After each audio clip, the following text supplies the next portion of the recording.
ഭഗവതിയുടെ ഏത് രൂപമാണോ ആ രൂപം നമ്മളിവിടെ ഐരുപുതിയാവിൻ്റെ ഭഗവതിയായിട്ട് നമുക്ക് പ്രത്യേകം ഒരു രൂപം ആർക്കും അറിയത്തില്ല.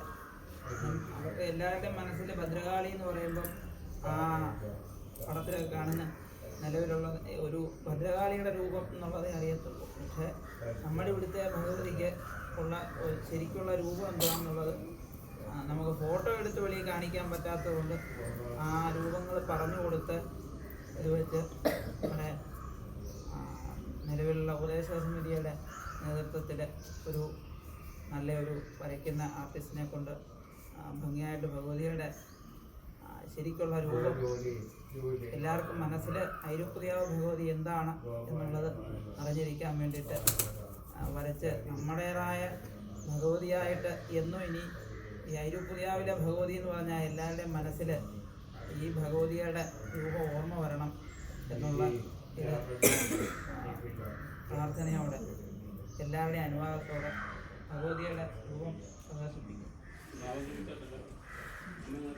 ഭഗവതിയുടെ നാമം ജപിക്കാം.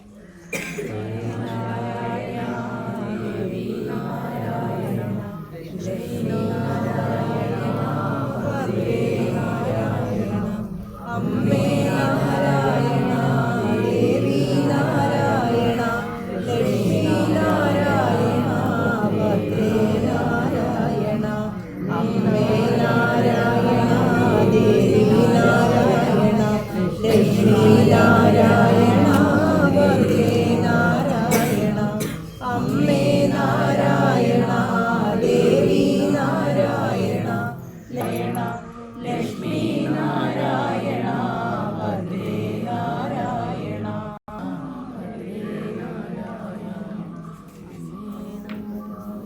എല്ലാവരുടെയും മനസ്സിൽ ഭഗവതിയുടെ രൂപം എന്നും ഇങ്ങനെ ആയിരിക്കട്ടെ. അകത്ത് ഭഗവതിയുടെ ആ ചാന്താട്ട വിഗ്രഹത്തിലുള്ള രൂപം ഐരുപുതിയാവ് ഭഗവതി എന്ന് പറഞ്ഞാൽ